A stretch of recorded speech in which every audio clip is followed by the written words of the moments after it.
You're listening to Leadership Powered by Common Sense with your host, Doug Thorpe. Here's Doug. Hello again, everyone. This is Doug Thorpe, and you're listening to another episode of Leadership Powered by Common Sense.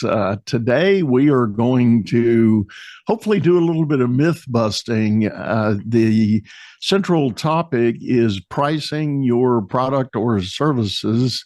And my guest is a person who geographically is kind of a neighbor for me on a relative basis. Yep. Her name is Anita Anello. And Anita, welcome to the show. Oh, thanks, Doug. I'm so excited to be here. It's so fun to just talk to you today and get to know you.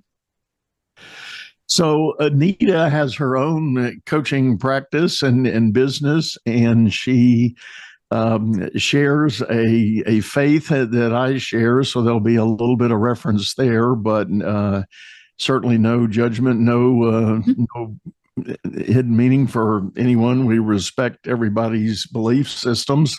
But Anita, tell us a little bit of backstory on how you got into your work that you're doing today.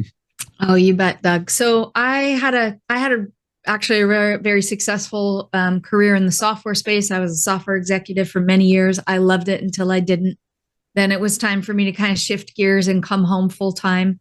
So I did that. I retired very young and was able to come home and homeschool our kids full time for many years. And then about 6 years ago, we moved from Southern California to the Austin area, and I was kind of getting restless. Like, I didn't miss a lot of things about my career, except I had owned a business before. And I went to my husband and I was like, babe, what should I do? I don't know. And I tried on some businesses. It's like trying on a jacket that doesn't fit. Like, I tried on an Amazon business and that was great till it wasn't. COVID hit and then all the warehouses around the world shut down. And it was like, what do we do with this? Plus, I realized that in owning an inventory-based business, I actually discovered for the first time in my life during COVID that I was like, oh, I actually kind of miss working with people, which was a little bit of a revelation for me. I'm a little bit more introverted. I like to spend time like by myself. And so to have this idea of like, oh, I kind of miss people, like that was a big deal for me. And so then I would try on some different businesses. I invested in some coaching, but I remember going to my husband, where previously had told me, when I was working in the corporate space and making significantly more money than him, he would tell me things like, babe, you cannot quit your job. I don't make as much money as you. You can't do that. We can't survive. And I was like, oh, that's like the wrong language to use for me and my personality style. It's a little bit like fighting words for me. But then when I started stepping back into the coaching space and realizing like, this is actually speaks to my heart's desire and what I feel like God was calling me to do, to step back into consulting and coaching in a new way in my own business.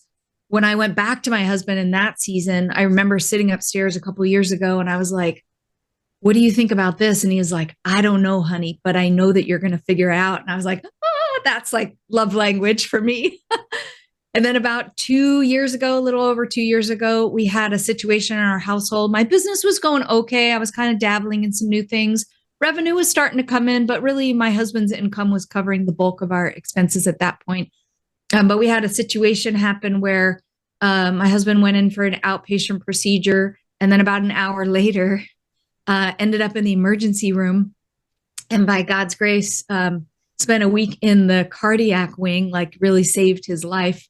And in that week-long process of him being hospitalized, he actually lost his job. So his business partner called me and said, hey, Anita, I'm so sorry, but I know this is bad timing for you guys, but we actually needed to end Vince's payroll a week ago, and it's got to go like as of this Friday. And so we were both entrepreneurs, like working in capacities, more entrepreneurial, did not have medical insurance. And can I tell you, Doug, at that time, like, this is kind of what I remember of those seasons. Like, I'd go to the hospital, take care of my husband, and then I'd come home and chat with the kids, and I'd have like my mom face on that was like, everything's going to be okay. And they'd be like, okay, mommy. And then I would go into our bedroom and I would lose it. Like, I'd be crying out to God all night long. And I always say to people, like, when I tell my story in the context of having God in the midst of that and talking to God, if that's not your belief system, that's totally cool. If it's okay, you just be you and I'll be me. But this is really what I was wrestling with. Then I remember coming out of that one night, one night, like wrestling with God all night long, and was kind of like a dialogue like this is not what you promised me. This is not the conversation we had. My husband and I had overcome so many things in our life and like really genuinely kind of like missed the brush with death for him. And I was like, wait a minute. I feel like this is not the end of our story. What's next, God? And just wrestling through the night.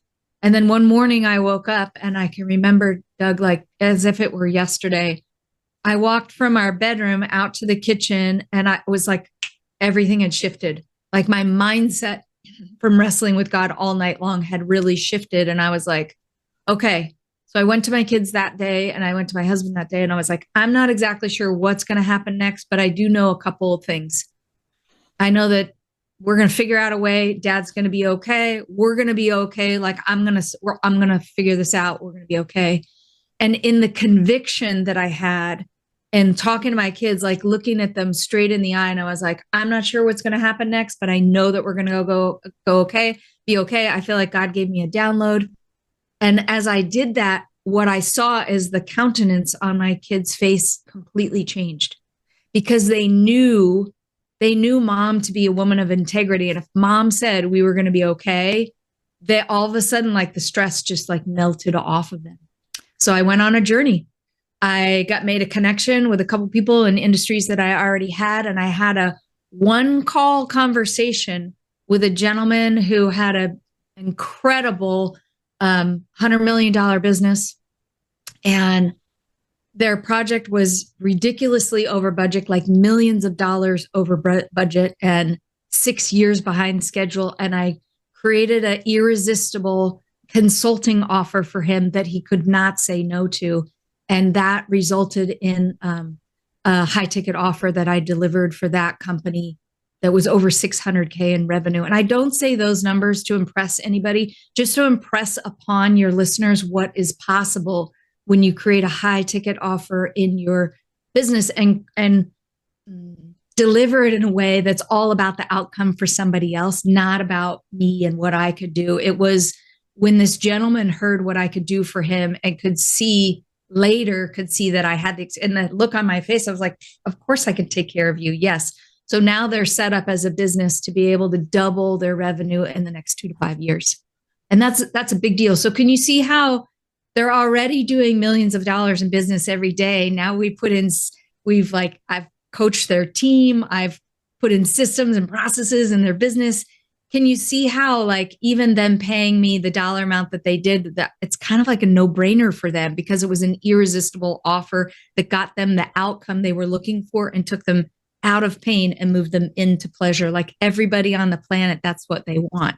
Every client that we talked to, right? Everybody wants to move out of the pain they're in and they want to move into the desired outcome that they're looking for. And if you can help them do that faster in an outcome that gets them the results they're looking for, everything radically shifted. So in a one call close, I had a brand new client. And then I realized like, oh my gosh, I just made like 6 times my old corporate salary. And let's just go do this again. Yeah. Well, all of that ultimately, as you're describing, is about mindset and the way you look at the horizon and the opportunity you might be facing. And when we were in the green room, we were talking a little bit, and I was sharing the idea that for a lot of the entrepreneurs I deal with, pricing is often the number one conundrum. It's a fear factor that they're reluctant to manage properly. And to your point, often what you're delivering is viable in the market because there is a need, there is a perceived solution or fix for that. You're in pain, you get out of pain. Yeah. And people do yield and they're willing to pay a good price for the right fix there. And I was sharing, I know a gentleman who came totally out of left field, left a corporate job and went entrepreneurial, buying a home services business. And one of the first things he inherited was a price book that had his techs in the field at $150 an hour, which, sounds pretty good. I mean, in some markets, not all markets, but some markets, sounds like a pretty good rate. But he discovered that in the market he was in, he could boost his price all the way to $350 an hour. Yeah. And nobody left. None of his client book that had been using him left. In fact, a few people said, we were wondering when this company was going to go that way. They knew for years they had been getting a steal, Yeah. So. Yeah. We were just waiting for you. Isn't that so funny? The underlying concept there, the principle is we were just waiting for you because you already deliver so much value to raise your prices. Yeah. That's awesome. Yeah. Yeah, the mindset part it's tricky. It's definitely tricky. And if you don't mind, I'll speak to that just a little bit. Please. Yeah. So there's kind of two things that happen. The two things that come to mind that happen kind of like at a high level. When I say, so in my world, let me kind of set the stage. I'm talking about offers like in the online space, the gurus out there would tell us a high ticket offer is anything that's 2K or above. In the world that I swim around in, I will help my clients create like 25K and above offers. If that totally freaks somebody out, no problem. We'll get to that. We'll address that a little bit. But really what we're talking about is there's like a floor of any high ticket offers that are at least a minimum of 10K and above. Okay. And if we have time, I'll talk about what goes into those offers to make them so valuable. So at the threshold or the outcome of the mindset that says like, wait a minute, Anita, wait a minute, Doug, I can't possibly charge that much more. There's two things that are going on. Number one, when you're communicating in all of your copy, all of your marketing, all of your outreach, all of your everything that comes out of the business, this is how we serve. When it's focused on the outcome for somebody else, and it's not focused on what you do, it's not focused on how many hours it takes you to deliver, how many months, how many phone calls, how many service calls, any of that kind of stuff. Let me just say, like with all love, nobody cares about those pieces of your offer. Those are what are called the vehicle to get to the end result. What people do care about, they always care about, because everybody buys based on their wants, not based on their needs, everywhere around the world, as evidenced by, I don't have access to it right now, but if I were to hold up my iPhone, we would have proof that nobody on the planet needs $1,000 phone, or now they have like a $2,000 fold or something like that. No one in the world needs that device, but we all buy it because we buy what we want. We don't buy what we need. So that's a little bit of a side note, a little bonus tip for everybody. So as we are crafting these offers, number one is we talk about the outcome that we get for somebody else, right? If I can help an entrepreneur that's stuck at 10 to 20K a month, put a 6 and 7 figure month or day in their business, can you hear that, how that's all about them and what they want and is not at all about me? So that's number one. The other thing that we're doing, and this is what I walk clients through, is you are not charging based on your worth and value, because again, whether you know God or not, God says you are priceless. God says you're amazing, you're beautiful, you're crafted as a one of a kind, you're unique. And in that, so I'm not charging, you're not charging your worth and your value. Your high ticket buyers are looking for specific things that are in the offers that signal to their brain, oh, they know what they're doing. Oh, they can get the outcome that I'm looking for in whatever it is, a product or its service. And then in that case, what's happening is they're entering into the conversation with you because they see the outcome is all about them, but it's not about I'm worth X amount of dollars an hour or for an offer, anything like that. So we want to dispel that myth. We're not pricing based on our worth and value. We're pricing based on the outcome we can get for somebody else. Interesting. Yeah. And I do think that there's a real risk of improper pricing on the low end, because you will attract people that, how can I say this delicately, they too have a less than attitude about their outlook on the world. It's like, I shouldn't have to pay a certain amount because, I'm just thinking small, looking small, and being small. Yeah. When I price my products, let's just use, I'm going to throw out some numbers. Whatever your numbers are is great as you're listening. If I price my products, if I know I can get an outcome for somebody and I price it like at, I don't know, like I have a tiny offer, or I price it at $297 or $597 or $1997 or whatever, what is happening is I'm actually attracting a type of client that's going to do a couple of things characteristically, because those clients are always in like a lack mindset or a poverty mindset. What I'm doing is I'm attracting a kind of buyer that is going to do a couple of things characteristically. So it's not about them as a person, but these are the characteristics of somebody who buys lower ticket offers. They buy your information, they consume it all, then they ask for a refund, then they say it didn't work and it's all about you, it's all your fault and all that kind of stuff. This is what traditionally happens. High ticket buyers do not operate that way at all. As a matter of fact, when a high ticket buyer, so not about us as the sellers, when a high ticket buyer looks at a low ticket offer, they do not trust that you can get them the outcome that they're looking for. So isn't that so interesting that one signal to the brain of a high ticket buyer will tell them, do I trust that you can get me the outcome, Anita or Doug or Susie Bell or anybody else? And the answer to that is when the price is too low, then the high ticket buyer is like, you can't get me the outcome I'm even looking for. So can you see how when we start to raise our prices, here's another underlying principle. Then in marketing, all of us in business, what we're supposed to be doing is all of our messaging that goes out is supposed to be drawing in the right fit clients and equally repelling the wrong clients. All of our marketing, everything that goes out is supposed to do that. Doesn't matter what you sell as a product or service. Our pricing is one of the signals that does that. And so when I raise my prices to the price levels that I'm talking about, a 25K offer or above, I currently have a 250K offer for a VIP day in my business. Can you see how when the right people hear that offer and they're like, oh, wait a minute, she does what? Now I'm not pitching any of that. I'm not offering that today. What I'm saying is, can you see how all of a sudden just that language where I can help somebody who's stuck at maybe 50 to 500K in revenue in their business, and we could put a 7-figure month or day in their business, all of a sudden they're like, let me pay you 250, Anita, and then you can help me do a 7-figure day. Like, it's almost like what my coach tells me all the time. She's like, Anita, don't forget, it's almost like we're selling money at a discount. Yeah. Yeah. Because they're going to pay me some money so that they can make significantly more money. Like, that's what every entrepreneur wants, right? We love our businesses. We love our families. We love what we do in our lives.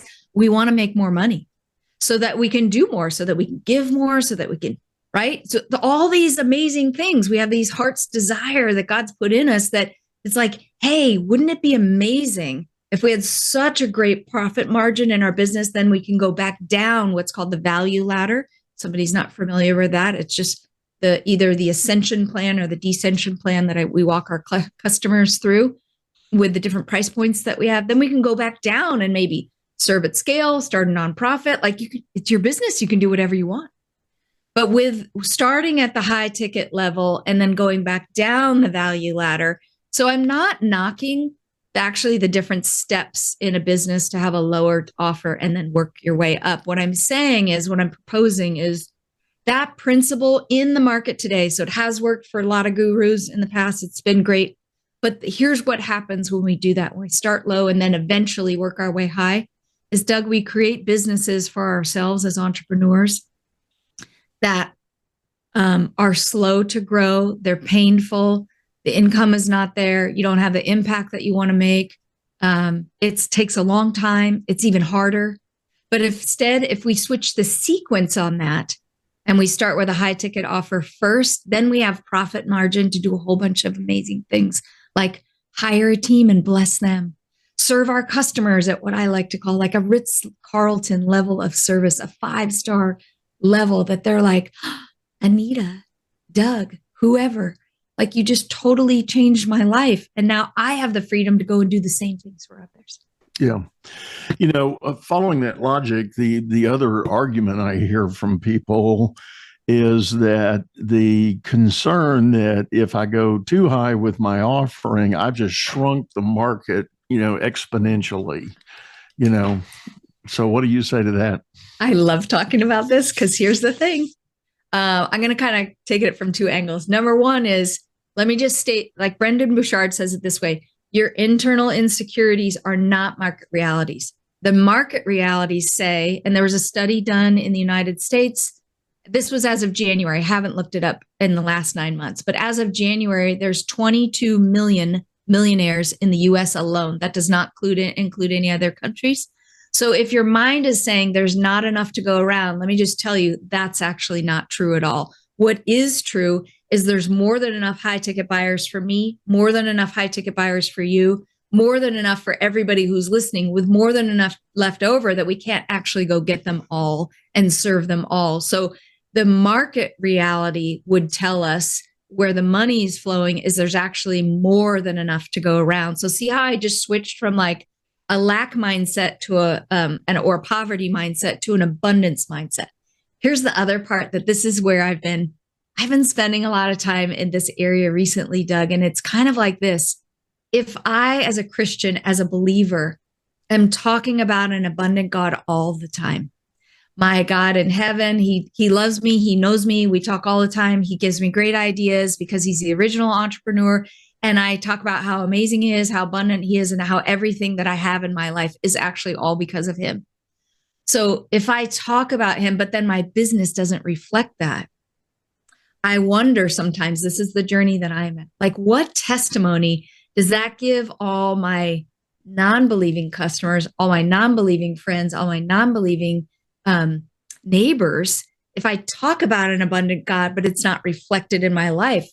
I believe that actually, especially as believers, as Christians, how beautiful of a testimony it would give everyone else around the world if our businesses reflected the overflow that we have the ability to tap into as believers in Jesus, Christians, followers of the Most High God and his rightful sons and daughters. Like, I think that gives an amazing testimony without being weird or religious or any of that kind of stuff. I think it would be so beautiful for the bride to be able to walk around and saying, my dad in heaven's amazing. He's given me all this stuff, all these resources to steward. And then your other non-believing friends and prospects are like, something's different about you. What is going on? Like, you have something so different. I want it. I'm attracted to it. Like, that's just the journey that I've been on. And my theory, my hypothesis is, wouldn't it be so beautiful as entrepreneurs to have so much abundance in our life and our businesses, to be able to give generously, take care of our families, leave legacies like scripture talks about for my children's children, and then be able to just have fun in life? Like, wouldn't that be like, can you imagine, if you're listening right now, can you imagine like your marriage would, like, the stressors of money would be taken out of your marriage, you wouldn't leave a legacy of lack or poverty for your children or your children's children? Like, wouldn't it be beautiful that we as believers would be able to give this great testimony? And again, without saying anything like weird or religious or shameful or condemnation. Sometimes we see that in the church. If you don't know what I'm talking about, then you've been saved from that. But it's a thing, right? Yeah. It's definitely a thing. So. Yeah, no, that's a very good point. And again, I guess even if we take any of the religious connotations out of it, it's ultimately mindset, how you look at your opportunity. And I'll rephrase a little bit of what you said. And by the way, I agree 100% with what you said.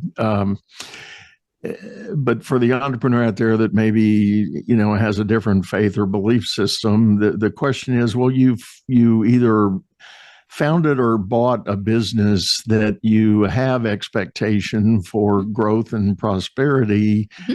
Why aren't you running it that way? Why aren't you making choices about pricing and offerings and service that indicate the confidence and the belief that you are the best solution out there, you are the best answer that a customer could find, and why not price accordingly? Yeah. To be specific, there another quick story of an entrepreneur that we were advising, and the discussion was, so where do you think your service level is? And the guy said, oh, we're best in the market. We know that. We hear that all the time. And we said, so, and what about your techs? How well informed or trained or experienced are they? Oh, top of the market, top of the market. Yeah. Well, what's your price point? Well, I'm bottom of the market. I'm the cheapest company in town. And it's like, okay, that doesn't go together. You say you got the best results, you got the best techs, and you're charging the lowest price. Really? Yeah. Why? How is that?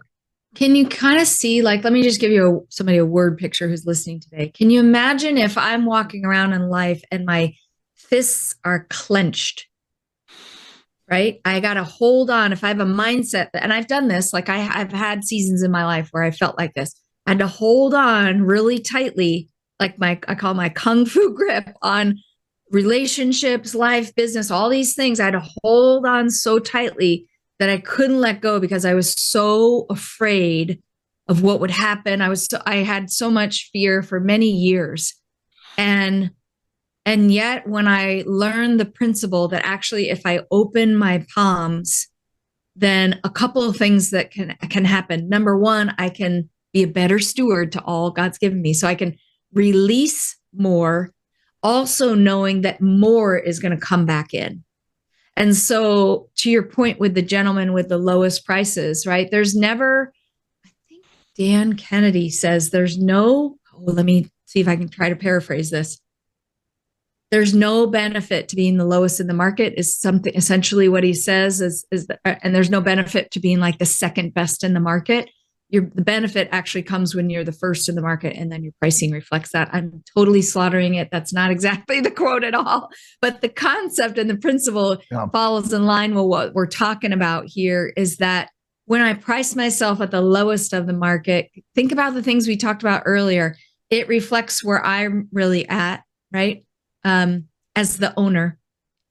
And then it works its way down all the way through if we're always talking about there's not enough, we have to have a discount, we got to do this, we're always haggling, we're always like wrestling with people to get the best price. And that can be actually for any area in your life. You have to get the best price on the car and the toilet paper and I don't know, like, right? A lot of people in the US really pride themselves on that because in many cases we were raised by parents or grandparents that told us those things.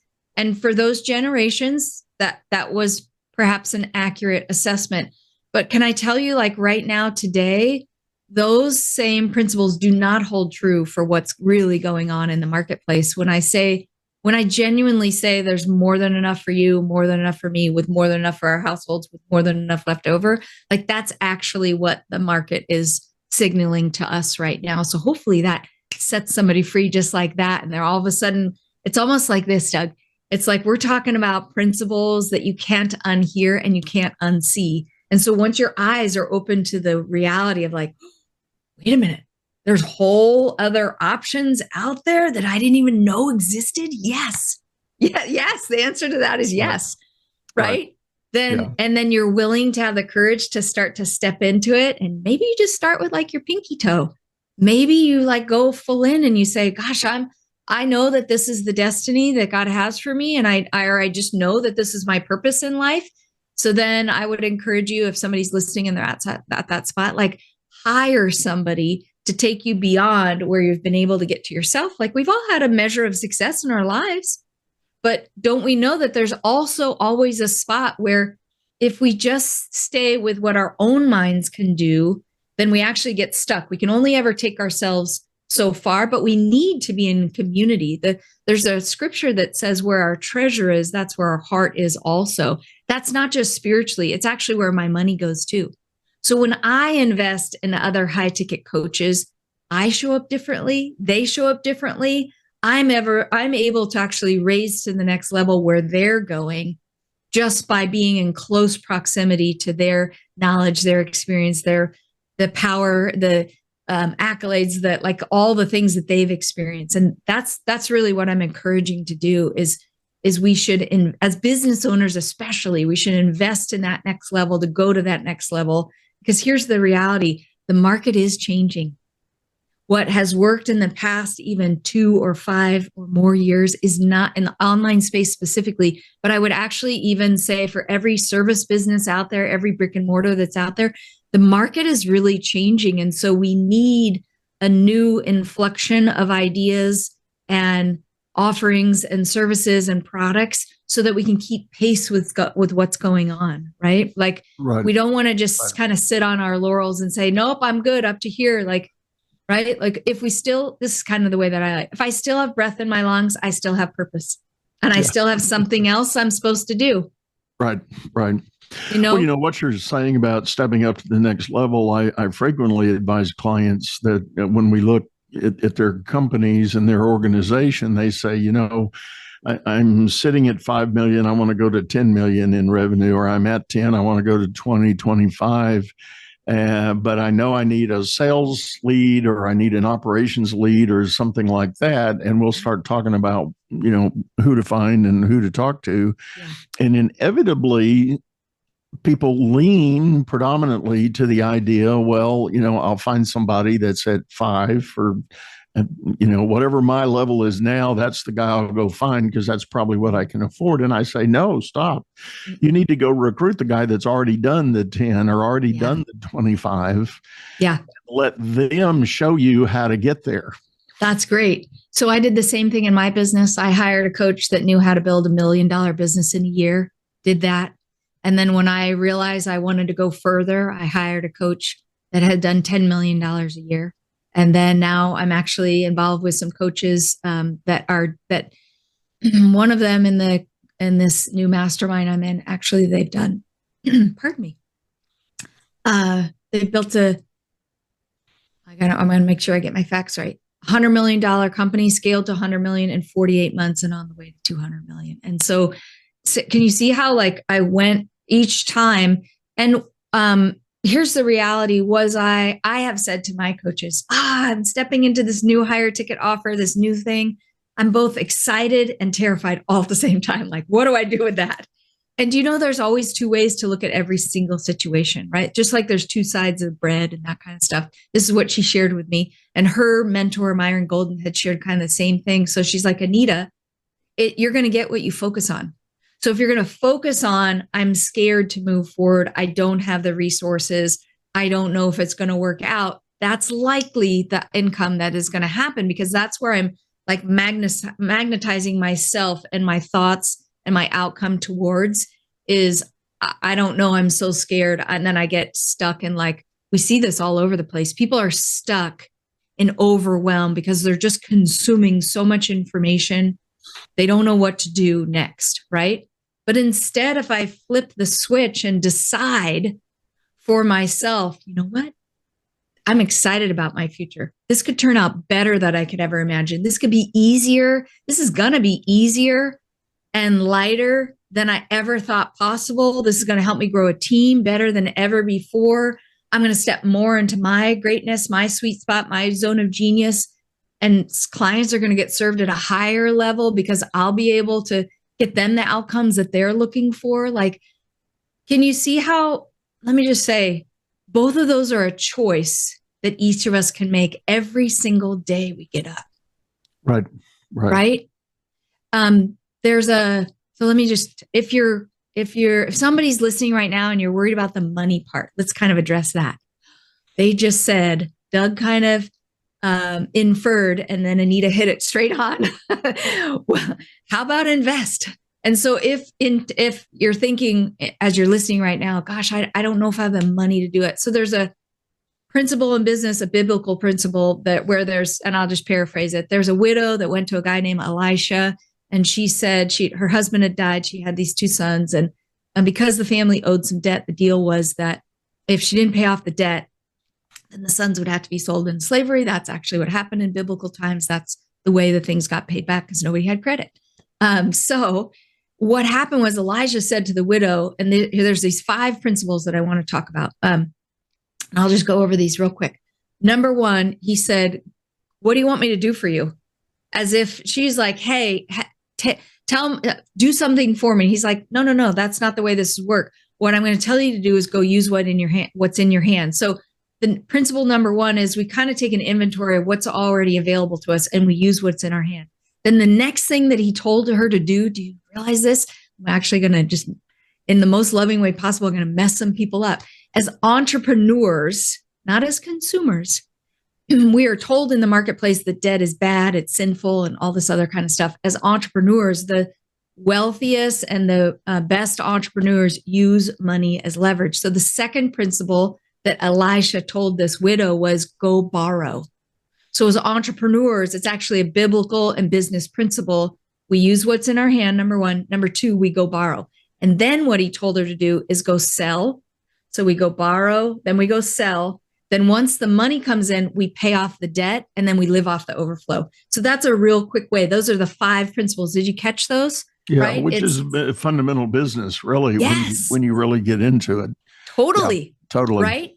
Yeah. So when we think about that, if we're worried about, can I go borrow to do this thing? I'm told in the marketplace by amazing people that the amazing people are talking about don't have consumer debt. Like nobody needs to put more, I don't know, TVs and vacations and stuff on a credit card. I'm not suggesting that. But even if you do follow those systems, they promise you to get peace, but you're only getting back to zero. As business owners, as entrepreneurs, that information, can I just tell you, it's not for us as entrepreneurs. It was never designed to be that way. So as entrepreneurs, what we see is we use leverage to grow our business in relationship, in money, whatever that looks like. And then we go back to those 5 principles that I mentioned. And then all of a sudden it's like, oh, wait a minute, I can grow by being able to borrow, sell, pay off the debt, live off the overflow.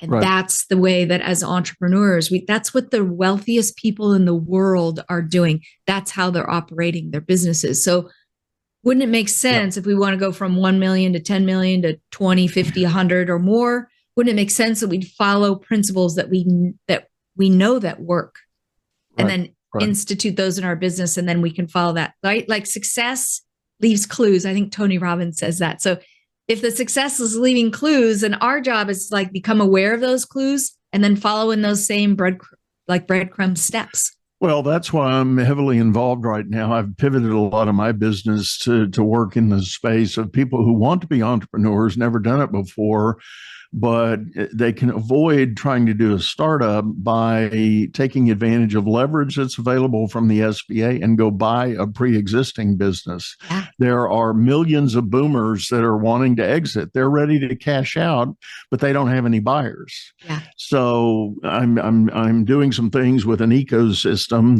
that brings those two together and teaches those principles and shows them ways to now learn how to run that business. Yeah. And do it with some very solid fundamentals. And we don't have time. We're out of time. We need to wrap this up. But I'm just saying that to accentuate what you just said. So, and on that note, we do need to shut this down, Anita. But tell the folks real quickly the best way to get a hold of you if they're interested in more of your work. You bet. So I run a masterclass on a regular basis where I teach all these concepts in full. EliteEntrepreneurs.vip is the website. We'll make sure that Doug has those and put them in the show notes. But Doug, before we wrap up, I just want to honor you and what you're doing. I love what you're doing. I love the way that you and your team are stepping into the marketplace, helping people transition from one area of their life to the next. I can tell you right now, whoever's listening, like when you work with Doug, he's going to save you probably hundreds of thousands of dollars and many years off your life to get things going. Like, isn't that what we all want? We all want to do things faster. We don't want to make the same mistakes that people ahead of us. They've already forged the path. So I just want to honor everything that you're doing, the way you're showing up, the way you're serving, the way that you are just blessing your clients in amazing ways to help them step into the purpose that they know that they have for that next season of life. Like, great job. Thank you so much for what you're doing. It's amazing. Thank you for that, Anita. Thank you. Really appreciate it. Yeah. And she is right. We will have her links in the show notes, and I'll have more about that entrepreneur by acquisition story that you can get on my website. All will be in the show notes. And I do like to remind everybody, if you are listening on your favorite streaming service, we do have a video version of this over on YouTube, channel by the same name, Leadership Powered by Common Sense. Hop over there, check out the archives, and leave us some notes and comments about new ideas. But with that, we're going to wrap this up. Say goodbye. Go out there and make it a great day. You've been listening to Leadership Powered by Common Sense, hosted by Doug Thorpe. If you would like to know more about the coaching and advisory services he provides, visit dougthorpe.com.